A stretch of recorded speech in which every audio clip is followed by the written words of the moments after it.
नमस्कार।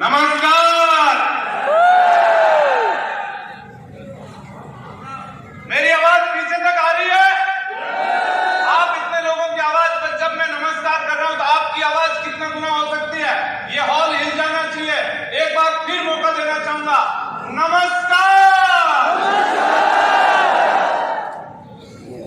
यस। सबसे पहले मैं परमपिता परमेश्वर को धन्यवाद देना चाहूंगा कि मुझे इंसान के रूप में इस धरती पर भेजा। उसके बाद मैं धन्यवाद देना चाहूंगा मेरे माता पिता को, जिन्होंने मुझे वो संस्कार दिए जो मैं आज यहां तक पहुंचा हूं। मेरे माता पिता को और गुरुजनों को कि उन्होंने मुझे वो संस्कार दिए कि इंसान कैसे बनाया जा सकता है, तो उनका मैं धन्यवाद पे करूंगा। और उसके बाद सबसे ज्यादा धन्यवाद पे करूंगा मैं कंपनी के सीएमडी सर और एमडी सर का, कि जिन्होंने इतना शानदार कॉन्सेप्ट तैयार किया मेरी जिंदगी संवारने के लिए।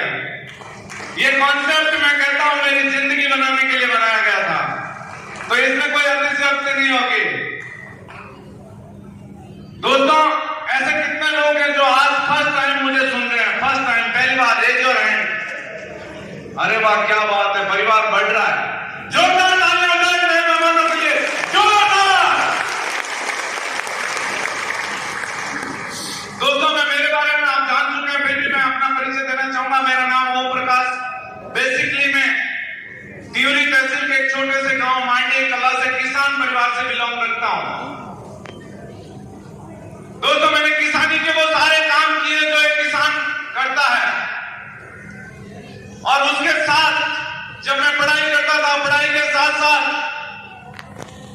मैं किसानी के वो सारे काम करता था। और उस समय मेरे मन के अंदर एक टीस होती थी कि मुझे जिंदगी के अंदर अमीर बनना है। जब मैं स्कूल जाता था तो बगल से गाड़ियां गुजरती थी तो मन में होता था कि मुझे भी ये गाड़ी लेनी है। आज आप याद करिए अपने उन दिनों को जिस टाइम आपने 10th पास की थी और 11th में एंट्री की थी। जब तक बंदा 10th पास करता है तब तक उसको कुछ समझ में नहीं आता है दुनियादारी का, लेकिन जैसे ही 10th क्लियर कर लेता है, 11th में आ जाता है, 12th में आ जाता है, तब उसको दुनियादारी समझ में आ जाती है। यस या नो? तो इसी तरीके से जब मैं 11th के अंदर आया तब मुझे दुनियादारी समझ में आई और मुझे भी लगा कि मुझे जिंदगी में कुछ बड़ा करना है, लेकिन बड़ा करूं कैसे? तो अमूमन आदमी वही करता है जो उसके आस पड़ोस में जो होता है। जो हम जैसा देखते हैं वैसे हमारे विचार बनते हैं, और जैसे विचार बनते हैं वैसे हम जिंदगी में करते जाते हैं। यस या नो? तो दोस्तों, ऐसा ही मेरा परिवार का एक ऐसा माहौल था कि मेरे ही परिवार के अंदर मेरे अंकल बीएसएफ के अंदर थे, लेकिन उस समय मैं बीएसएफ आर्मी ऐसा कुछ भी नहीं जानता था। मैं सिर्फ इतना जानता था कि फौज में जाना है। और मेरे से ज्यादा मेरे पेरेंट्स की ललक हुआ करती थी कि इस बच्चे को गवर्नमेंट जॉब लगा दी जाए तो हमारा परिवार एक अच्छा बन सकता है। जिसमें मेरे से ज्यादा मेरे parents at A time job के लिए देखते थे कि वहां जॉब है बेटा वहां जाके आ, वहां जॉब है बेटा वहां जाके आ। और जैसे मैंने 12th की, मैं अपने आप को खुशकिस्मत समझूं या जैसे हम सोचते हैं वैसा हमारे साथ होता रहता है। मैं भी सोचता था कि मुझे फौज में जाना है, फौज में जाना है। और मात्र 16 साल 2 महीने का था और मेरा आर्मी के अंदर फर्स्ट आर्मी की भर्ती देखी थी और उसी के अंदर मेरा सिलेक्शन हो गया और मैं 16 साल 2 महीने का था तब आर्मी में चला जाता हूं। 18 जनवरी 2001 को मैंने घर से निकला था। उस समय मुझे दुनियादारी का कुछ भी पता नहीं था, लेकिन उसके बाद मैं आज गर्व से कहता हूं कि मैं इंडिया की नहीं दुनिया की सबसे नंबर 1 जॉब के अंदर था, इंडियन आर्मी के अंदर था। मैं नंबर 1 जॉब इसलिए कहता हूं क्योंकि कोई भी जॉब हो उसके अंदर 3 चीजें, फौज में जाने के लिए 3 चीजें चाहिए: मेडिकल फिट, डॉक्यूमेंट फिट और फिजिकल फिट। ये 3 चीजें जिसकी फिट होती है वही फौज में जा सकता है। एरा गहरा नद्दू गहरा फौज में नहीं जा सकता।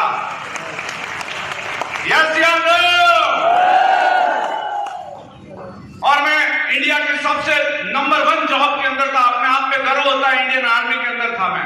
मैं चाहूंगा इंडियन आर्मी के लिए एक जोरदार ताली हो जाए।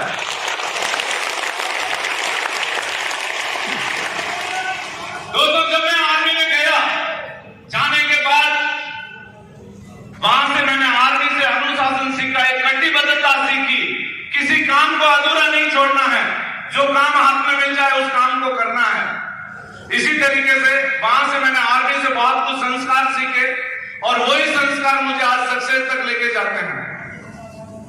लेकिन आर्मी की जॉब करते करते करते करते जब मैं 10th में पढ़ता था, 11th में पढ़ता था, उस समय जो मेरे सपने हुआ करते थे, वो सपने धीरे धीरे धीरे धीरे धूमिल होते नजर आए। जो मैं सोच रहा था कि अगर मेरी जॉब लग जाएगी तो मैं अपनी पसंदीदा कार लूंगा, मैं सोचता था कि एक पसंदीदा घर बनाऊंगा, और जॉब करते करते मुझे 9 साल हो चुके थे और मेरे पास अपनी पर्सनल साइकिल भी नहीं हुआ करती थी। मैं अपने जॉब के पैसों से एक साइकिल तक भी नहीं खरीद पाया था, क्योंकि जॉइंट फैमिली थे, पिताजी वगैरह 4 भाई हैं, चारों जॉइंट फैमिली में रहते थे और जॉइंट फैमिली के अंदर कभी भी अपने हिसाब से हम नहीं चल सकते। जितना भी होता है एक बंदा उसमें हिसाब रखता है, तभी जॉइंट फैमिली चल सकती है। यस या नो? तो यहाँ पे भी जॉइंट फैमिली को चलाने के लिए हिसाब एक ही शख्स के पास हुआ करता था और उन्हीं के अनुसार पूरा घर चलता था, तभी जॉइंट फैमिली चलता था। और हमारे परिवार का गांव के अंदर उदाहरण दिया करते थे कि उस परिवार को देखो, आज भी वो जॉइंट फैमिली के अंदर है। उसके बाद मेरे सपने धीरे धीरे धीरे धीरे मुझे धूमिल नजर होते आए और उसी दौरान मुझे नेटवर्क मार्केटिंग बिजनेस के बारे में बताया जाता है। और जो शख्स मुझे नेटवर्क मार्केटिंग बिजनेस के बारे में बताने के लिए आता है और वो जैसे ही मुझे आके बताता है, और आपने भी प्लान देखा होगा, तो प्लान के अंदर बताते हैं कि आपको ज्वाइन होना है और उसके बाद 2 लोगों को ज्वाइन करवाना है, ऐसा ही बताते हैं। यस या नो?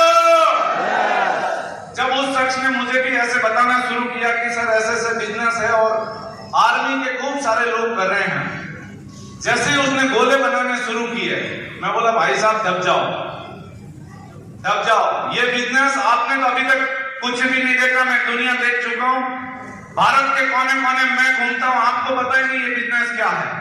और इस नेटवर्क मार्केटिंग बिजनेस के प्रति मैं इतना नेगेटिव था कि जब मुझे इस बिजनेस के बारे में बताना शुरू किया था, वो शख्स मेरे घर पे आया हुआ था, लेकिन उस शख्स को मैंने बोला कि अगर बैठना है तो ये घर है आपका, और अगर ये जो घोड़े बना के बता रहे हो ना, ये एक घोड़ा बनाया, दूसरा घोड़ा बनाया, ये लोगों को बेवकूफ बनाने का काम है, इसमें बहुत झूठ बोलना पड़ता है। अगर आपको परिवार के नाम पे बैठना तो ये घर है, नहीं तो अदा ही बेचो रस्तो है। इतना नेगेटिव था मैं इस बिजनेस को लेके, और उन शख्स की भी हिम्मत नहीं हुई कि मुझे दोबारा इस बिजनेस के बारे में बता दिया जाए या वो मेरे पास दोबारा भी आए। इसी तरीके से 2009 निकल गया, 10 निकल गया, 11 निकल गया, 12 निकल गया, 23 दिसंबर 2013 बरेली के अंदर मैं किसी आर्मी की टेम्परेरी ड्यूटी की वजह से बरेली में गया हुआ होता हूं, और 23 दिसंबर 2013 को संडे के दिन था, और एक शख्स आता है मेरे पास और बोलता है कि चलो सर मैं आपको घुमा के लाता हूं। संडे का दिन था, मैं फ्री था, तो मैंने बोला चलो इस बहाने नया लोकेशन है, टाइम पास भी हो जाएगा, और ये सोचकर मैं उस शख्स के साथ गया। जैसे ही मैं उस शख्स के साथ गया, और ऐसा ही एक हॉल था, इतना बड़ा नहीं था लेकिन इससे चौथा हिस्से में एक हॉल था, और उस हॉल के अंदर ऐसी भीड़ थी बरेली के अंदर। मुझे जैसे ही गेट के ऊपर लेकर गए और बोले कि भाई साहब टिकट लगेगा, मैंने उस भाई साहब को बोला भाई साहब जहां से लाए हो ना वहां वापस छोड़ दो, मैं टिकट लेने वाला नहीं हूं। आज आपसे भी टिकट लिए होंगे, हेलो, आपसे भी टिकट लिए होंगे। उस एक समय ऐसा था मैं भी 500 रुपए देने के लिए तैयार नहीं था, फिर मैंने भी सोचा यार क्या पता इसमें क्या है, आए गए वहां पे भी ऐसे ही पड़े रहेंगे, 500 रुपए से क्या ज्वाइन करते हैं। और मैंने वो मीटिंग ज्वाइन की, और मीटिंग ज्वाइन करने के बाद जब मैं बाहर निकला तो मेरी वहां से उस दिन से मैंने ठान लिया था कि वहां पे भी एक ऐसा ही प्रोग्राम था डायमंड शिप का। इस तरीके से जैसे आप लोगों ने आज सम्मान दिया, इस तरीके से वहां पे एक शख्स का सम्मान हो रहा था।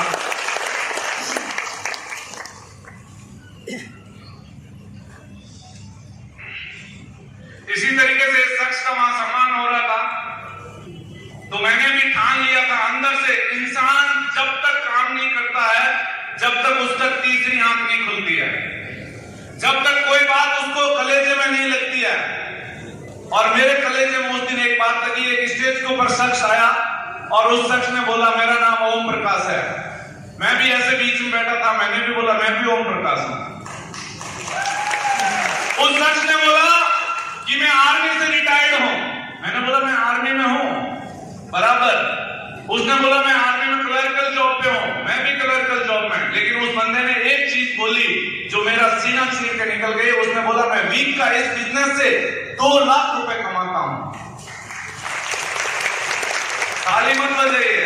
उसने बोला मैं 2 लाख रुपए वीक का कमाता हूं। मैं बोला ये बीच में कहां से आ गया?